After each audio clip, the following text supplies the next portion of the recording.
Hi, and welcome to the National New Teacher Support Podcast brought to you by New Teacher University. We are so excited to open with Season 2 for the 2023-2024 school year. We are excited for all of the new teachers that's joining us this year, and we're also excited about the new teachers from last year because New Teacher University is dedicated to first through third year teachers and teachers that need a boost.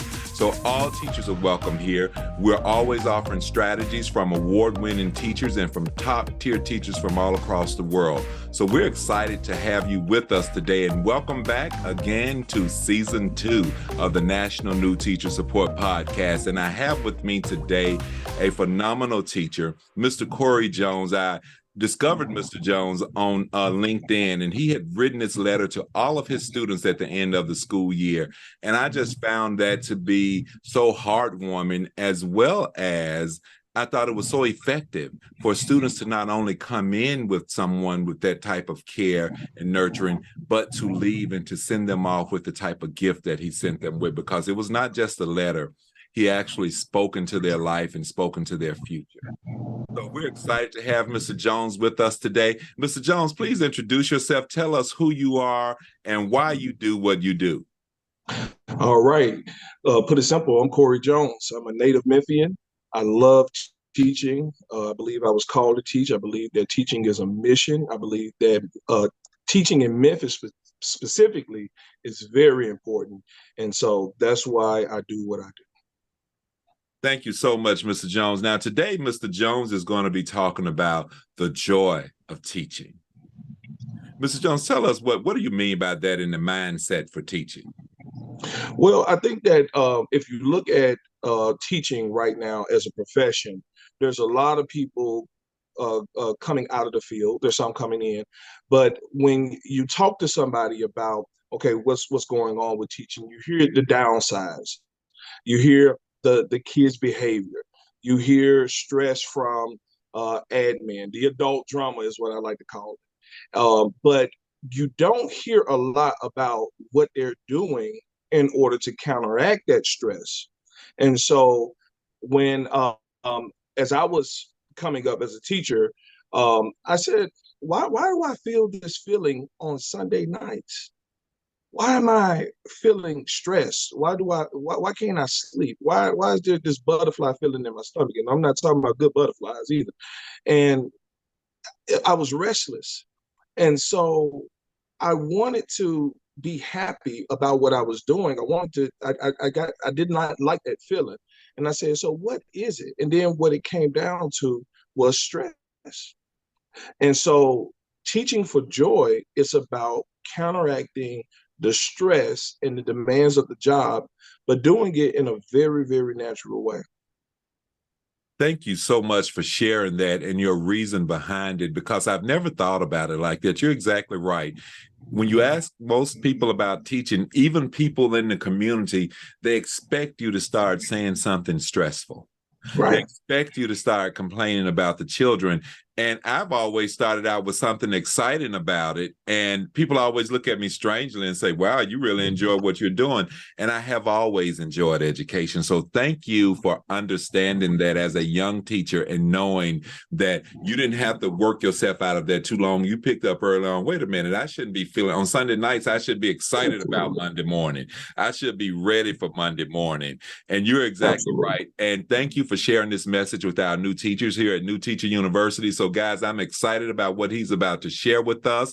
He's going to share with us the 3 mindset checks for teaching and with teaching for joy. So, Mr. Jones, what is the first mindset check that we need to check ourselves with in terms of a joy for teaching? Well, the first mindset check is going to be planning. Planning. Yes. Planning is what you do before you go to the classroom. It's those things that you're preparing for, those misconceptions that you're preparing for. Planning counteracts stress in a way that says that, hey, I can build confidence about my performance in the classroom because I have good plans. And what that means is that you're going to have to go at it. You're going to have to dig deep. You're going to have to be ready. One of the things that I found when I was teaching as a new teacher, first year teacher, when I was getting ready to get my performance observed, I just stumbled all over the place. I'd forget everything that I planned because I wasn't confident. Mhm. And one thing they tell you, I'm not a military man, but I know military people, and they say you don't panic. And one of the reasons why they tell you not to panic is because panic causes confusion. When you panic, you can't think straight. But when you've planned and you're prepared to execute on those plans, that alleviates a lot of the stress that comes with those Sunday night scaries, as they call it. Also, it's that confidence boost. You want to work the room in front of your the person who's observing you, and whether or not you're being observed, period. Because sometimes Sunday night willies can come from the kids. Yes. But right, so you want to be ready. You want to be prepared. You want to go in that room confident, not acting like you know what you're doing, but actually, hey, I have this thing planned out, and I'm ready to adjust no matter what happens. Absolutely. So could you tell me some of the tips that you use? Well, what subject do you teach first, Mr. Jones? Well, I started off teaching math and science, and now I teach science and social studies. So what are some of the tips that you use to plan, and how do you get your year started so that your schedule will be set for planning? Absolutely. So I did start planning in the summertime. I always go in and I do what we call internalizing the curriculum. So I know the beginning, I know the end from the beginning, excuse me. So when I go back to put those plans down for the day-to-day plans or the week-to-week plans, however your school tells you to do it. My school, it was a week in advance. So when I got ready to go through those plans, I already knew what I needed to do. Simple. Do the kids' work that you're expecting them to do. Make sure that you're monitoring where every minute is going so you don't waste time. But this was the key. The key was planning for the joy that I wanted to see in the classroom. And what that means is that I put little things, little nuggets I'd embedded inside of what I was planning to make me excited to come to work the next day. I couldn't wait to tell these kids this joke that I found online or show them a meme. Or for instance, this upcoming school year, I'm going to be teaching because I've internalized the curriculum now. I know what's coming up. I'm going to be teaching about sound and vibrations, right? So I can't wait for that lesson because I have this video clip of Ella Fitzgerald from that Memorex commercial back in the 80s Yes. where she's singing and the glass shatters. I can't wait to see the look on their faces to see, can sound really do that? Can sound cause vibrations to do that? And just leave them with something that puzzles them, but also be able to tell them a little bit about Black history and music. Yes. And I love that you said that you work the work that the students are going to work. Absolutely. Which means that you also read the passages that they're going to read. And that is so important in planning, that you work through the worksheets that you're going to give the students, that you read through the reading or passages that they're going to read so that you can do, as you said earlier, you can plan for those misconceptions. You can say, oh, well, Terry, he may misunderstand this because of XYZ. So let me make sure I put this in there. Or this group of students, my tier 1 students, they'll grasp it like this, but my tier 3 students, I need to add this piece of intervention in the lesson for them. So thank you so much for sharing that. You internalize the curriculum before the year even starts. And if that's our job. If we're there to teach the curriculum, we shouldn't be walking in trying to shoot from the hip, as people would say. We're just going to pull it out like a gunslinger and get started. No, the target is not that easy in education, new teachers. You have to sit down and plan. And for those of you who are brand new, you will not have met your students. So you won't necessarily know the misconceptions per students, but you can have the misconceptions in place for that age group. So thank you so much for sharing that. Is there anything else you'd like to share with new teachers about planning? And one thing I always told teachers is that once you create a solid set of plans, Mm-hmm. from that point forward, you're tweaking. Yeah. You're Yeah. tweaking, you're adding, you're taking away. You don't have to plan that deep the very next year, especially if you're Yeah. still in the same subject. Yes, you're Yeah. still going to have to plan, but you begin to build a bank and Yeah. you're investing into those plans now. So don't Yeah. throw away your plans. You'll be able to use them. And if you plan well one good time, from that point forward, you won't have to go that deep in your planning. You'll just tweak. What other things do you do around planning? Well, because of the planning and piggybacking off what you just said, think about it. Because you're not nervous anymore, you're not confused, your adrenaline is slowing down, that amygdala isn't putting you in fight or flight. Now you're free to do that, what I call in the moment magic. Sometimes you come up with ideas like that. Is it, will it work? Should I insert it here? But you got the confidence now. So now you can move and you have a better flow and you have a better command over the content and your classroom. Absolutely. Absolutely. And I love that in the moment magic. Yeah. You should Yeah. always And try. We that's used to real. call it teachable moments, but I love that in the moment magic because this is the joy of teaching. Absolutely. It's organic. We're dealing with people, right? Yes. So that's what it is. So we can work that in the moment magic and not be afraid to do that or hold back because we're not sure how it's going to go. But the next tip about it was planning helps you adjust your attitude. It helps you Do to what? adjust your attitude. To adjust your attitude. Oh, planning helps you adjust your attitude. Absolutely. Because you're going to have more confidence. So that lead Absolutely. to the second mindset check for the joy of Yes, it teaching? does. It And does. okay, the So second attitude mindset is check. actually the next mindset check. Thank you. Yes, sir. And so with attitude, the reason why I say planning pours right into attitude, like what does those things have to do with? Well, when I'm planning, if little Cory can't read, I go through the curriculum like I can't read.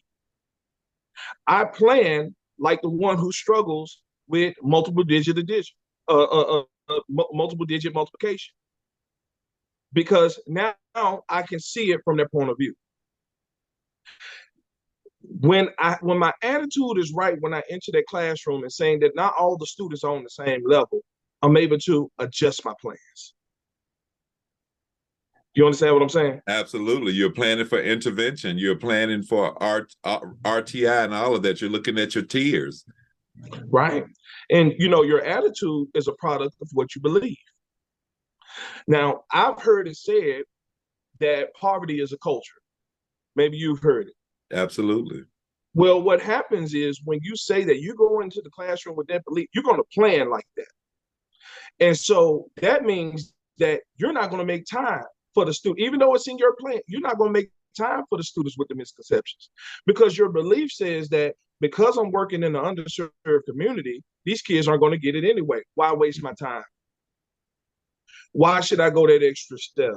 Mm-hmm. When you plan correctly, it adjusts your attitude so that now you can pivot where you need to pivot to bring the lesson down to this kid's level. I remember one time when I was working with some students, we were doing fourth grade work because that was my subject area, but I had to bring it back. I had to go back. I said, okay, where did they start on this? And I found out that they started on this lesson in third grade. Sometimes it's cycles. Sometimes they don't see it to second grade and it jumps to fourth grade. But I circled back and I said, okay, where did they start at? So maybe I can pull from what Miss So-and-so taught last year and bring them up to the level. But see, my attitude is that they can achieve. So I planned like they can achieve, and that's my belief. So your plans is going to show what you believe in and show us your attitude. You are absolutely right, because oftentimes we do not respect the cultural capital that our students bring into the classroom. We We think don't. that if they're coming out of poverty, they're not bringing anything. They're not coming with a blank slate. Those children are coming with a lot of Mhm. sensibilities around a lot of things. And in fact, their survival skills are much stronger than many of ours. They're more resilient than many of us because of some of the things that they've had to experience. So you're so right that you need to plan with that attitude that my children can and my children will. Thank you so much for sharing that. Tell me more about, how did you develop that attitude? Was it just in you that you developed that attitude that all of your children can learn? I'm gonna tell you the truth. I had to submit to good coaching. I had to develop that mindset the hard way. I thought I believed it, but my planning and my attitude wasn't aligned Mm. with what I was performing.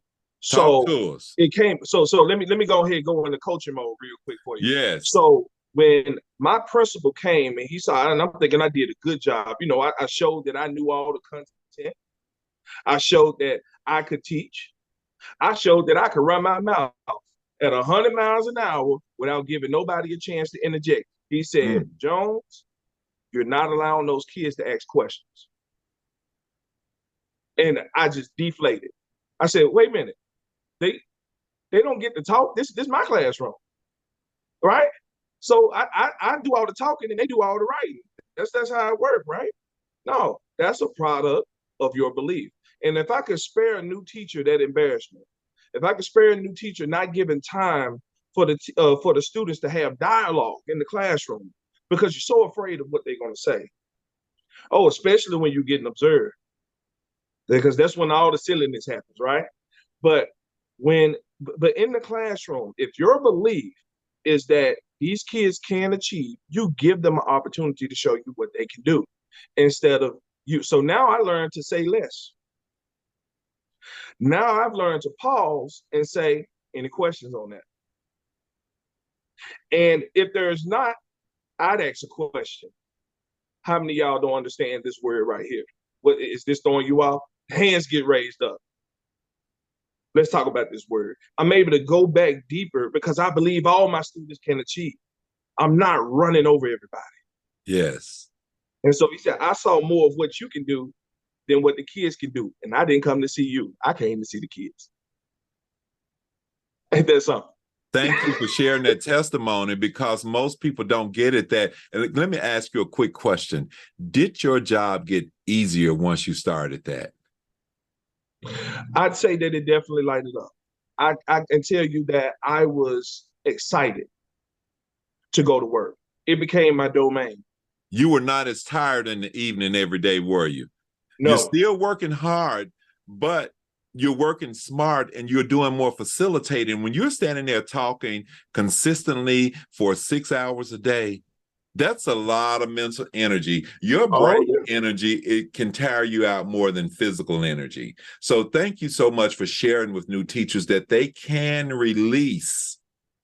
They can release the process and just begin to facilitate and ask questions. I have this thing where I say that teachers are really engagement specialists. Yeah. Yeah. And if you think about, say I'm an engagement specialist. Now you're more around engaging students. What are the Mhm. turning talks? What are the elbow partners? Let's find partner A, partner B. Who's your 3 o'clock partner? Who is your 6 o'clock partner? All of those things that we do in professional developments, those things are done so that we can go back to the classroom. And usually we go back to the classroom and start back lecturing and grading worksheets. There it is. We're not engagement specialists at that point. At that point, we're public speakers. That's right.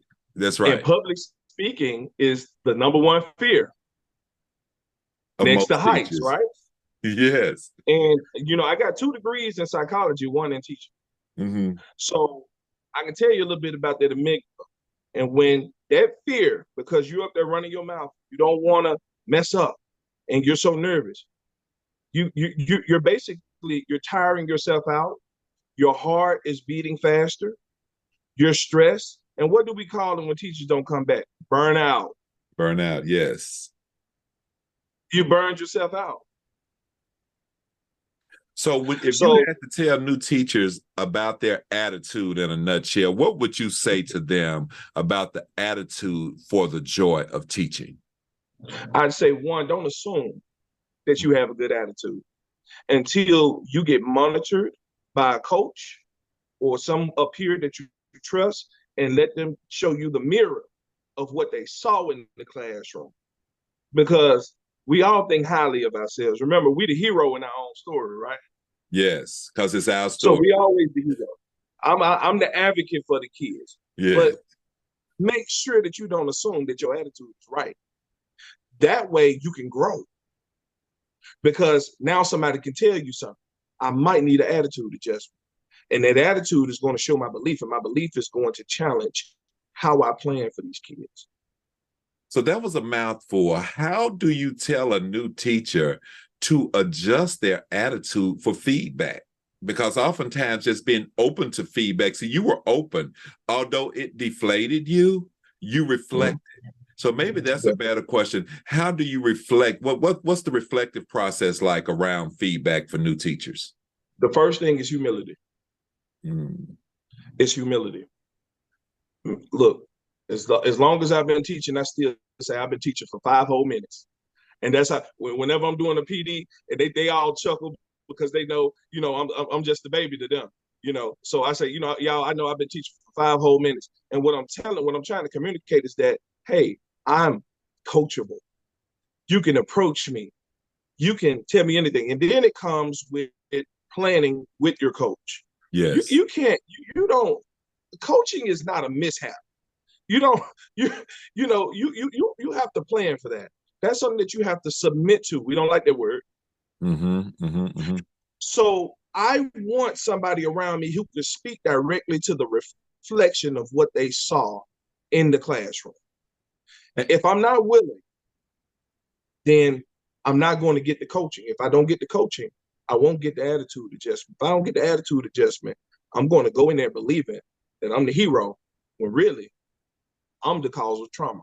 Mm-hmm, mm-hmm. But thank you for sharing that piece around the attitude and having that humility, because that is so important, to be able to listen to a coach, to know that you have to reflect in order for you to get better. Because none of us, I've been in teaching for quite some time. I've been in education a long time. I've been a principal at all 3 levels. I've been at district office twice. I've been in 4 different districts. So I have seen a lot. Yeah. I have done a lot, but I am still learning. But now there's nothing new under the sun. No, it's not. But there are new applications of things under the sun. Absolutely. And I think it's important that we all remain open. Yes, I have been in education quite some time, but I'm still open to the process. I'm open to learn the new applications from the new people that's coming in, because they've had fresh technology. They've had fresh strategies. It may be the same, but we still need to be open to the process. And if I've been in education over 20 years, new teachers, and I'm still open to the process, it's important that as a new teacher, you're open to the process, that you're open to planning, and you're open to having the attitude for planning. So, Mr. Jones, what is the third mindset check that we need? We have planning and we have attitude. What's the third one? The third one is expectation. Wow. Well, I don't know. It's hard for me to rank these, Mr. Jones, because I feel like you have to have the attitude to plan, and then you have to have the expectations to plan. So really, we just need these kind of simultaneously. I love that. Let's talk about expectations. That's right. So your expectation is something that's it's covering your planning. It's going to show up in your planning. It's going to show up in the attitude that you have. Yes. But your expectation is your true heart. Yes. About what's going on, what's happening in that classroom. And I like to believe this, that because it's up to you to be able to pivot, that's going to determine the outcome. And the outcome is always going to be what you expect for it to be in those circumstances. See it, name it, do it. So if your expectations is that you're going to see it, you call it out, it's going to happen. I see it, name it, do it is a whole nother strategy, but I'm talking about from another level here. I'm talking about just from a life level, whatever you expect, is what you're going to get in any part of life. It's even, I heard a man say one time, if you say, oh, I just want enough money to make it to the end of the month and pay my bills, guess what you get at the end of the month?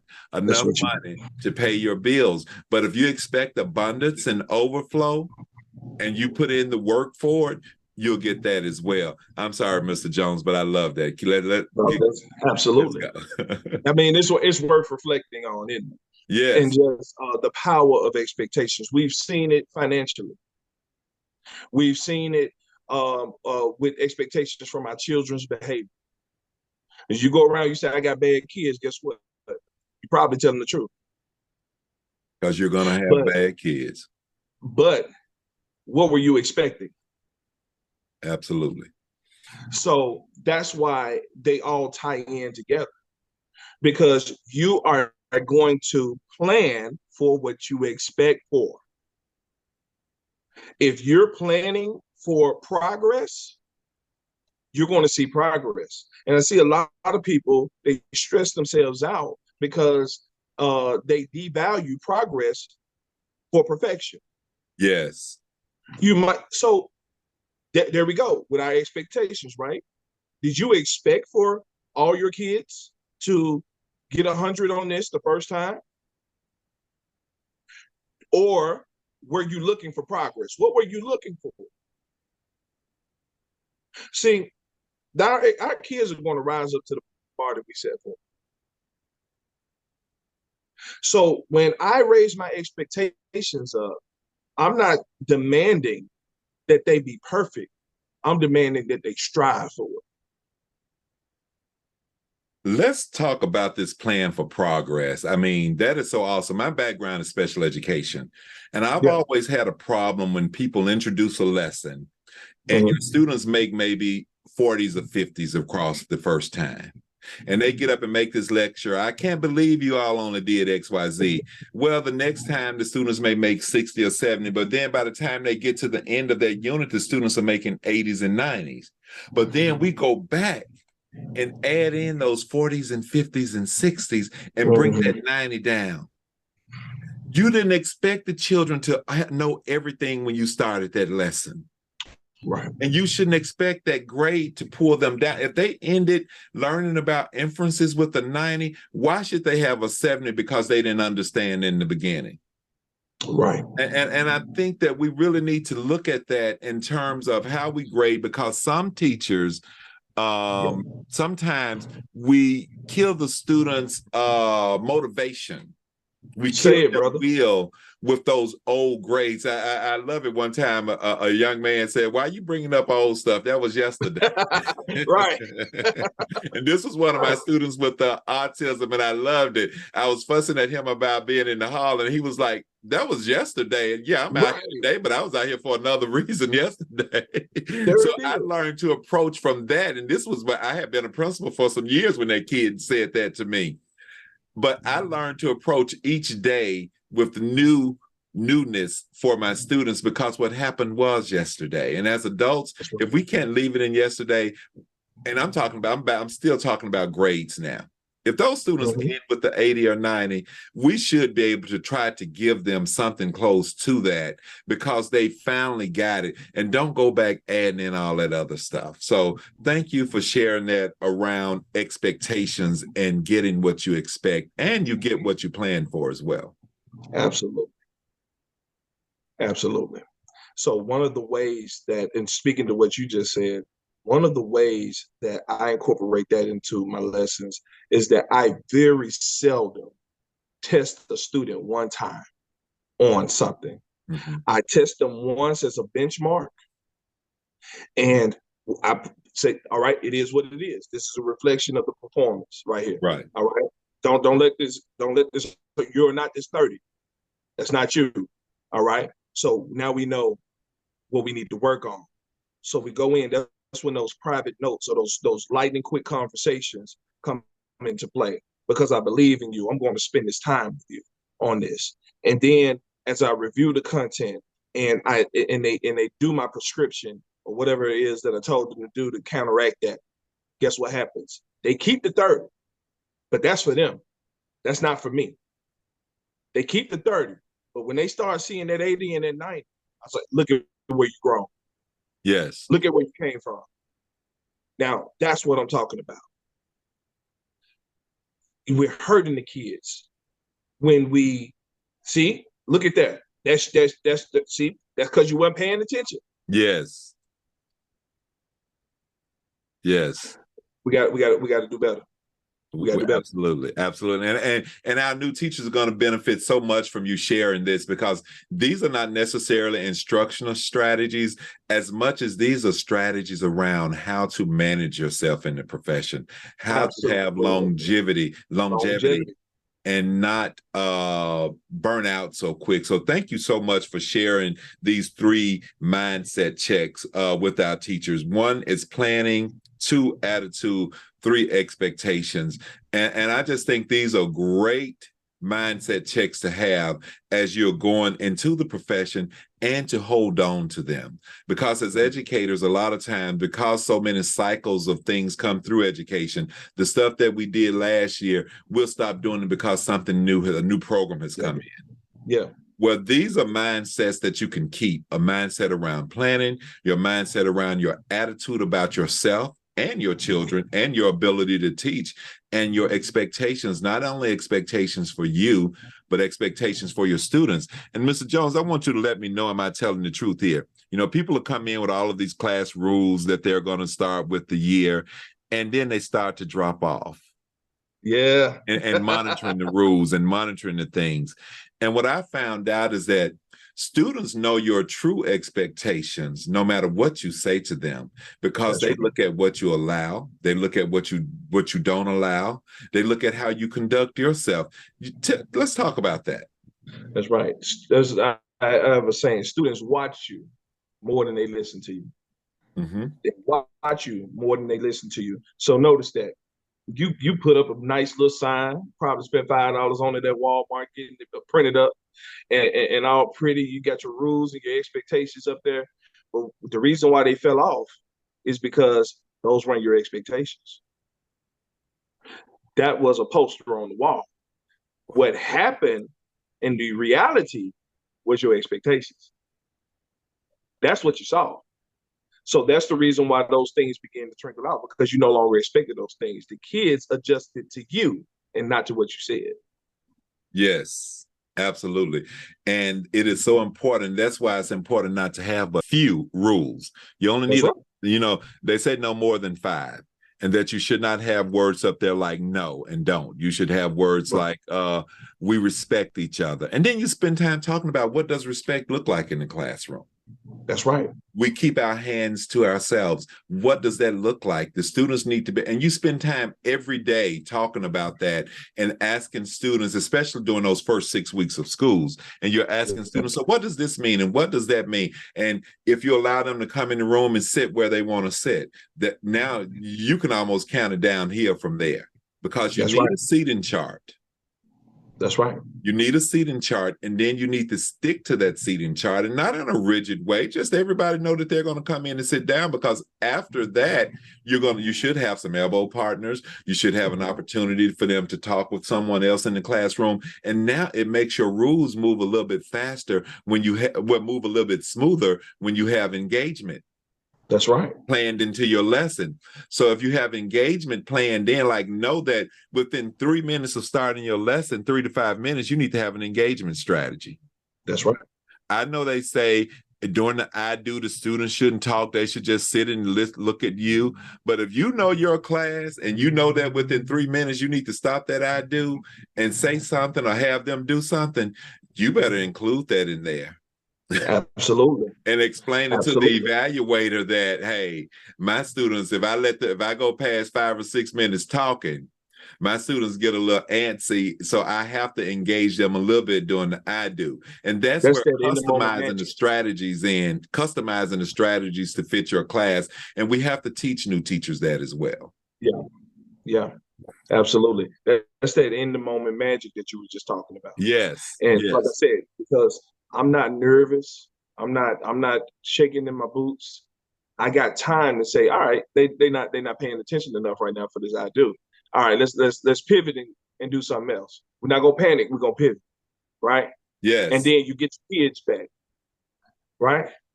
See, I expect for a novice teacher to lose their kids at some point in the lesson. But what I'm looking for and what my expectations is, you can get them back. Yes. And you know when you lost them. So it Yes. goes down to knowing your kids. And that's part of the reflective process too, knowing where you lost. Absolutely. And, okay, when I did this, so the next time I need to do X, Y, Z. Or like you said, don't panic, pivot. That's right. And pivoting is hard in the beginning because you don't have a whole bank of strategies to pivot to.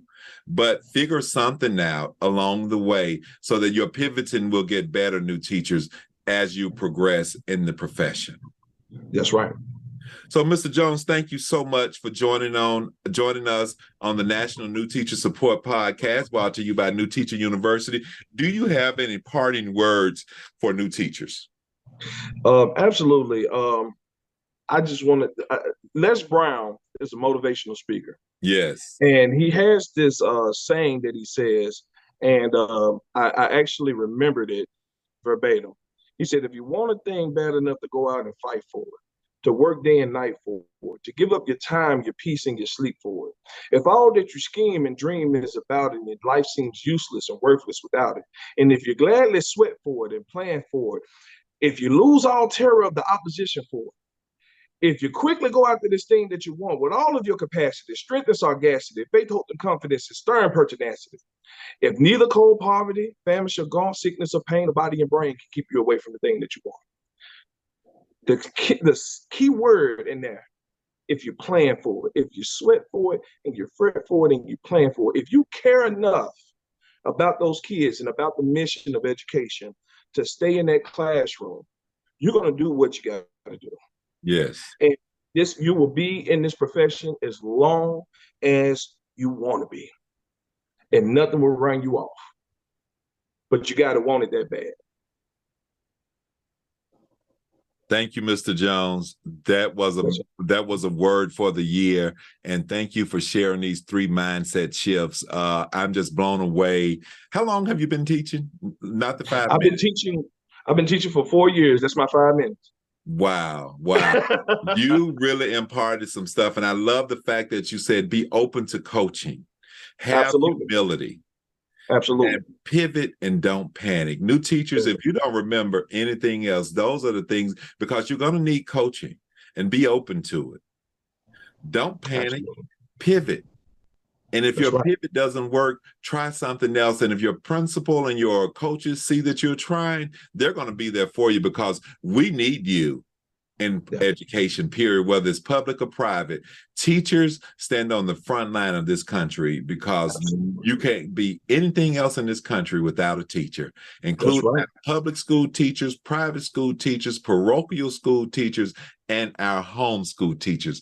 The New Teacher University National New Teacher Support Podcast is here for you, and we're going to have more people like Mr. Jones this year. We're excited about season 2, and we're excited about our first guest for season 2, talking about the joy of teaching and the 3 mindset shifts. So thank you so much for joining us, Mr. Jones. Again, this has been a great word for new teachers, and I really appreciate you. And you're going to have to come back so that we can talk about some academic strategies. These were mindset strategies.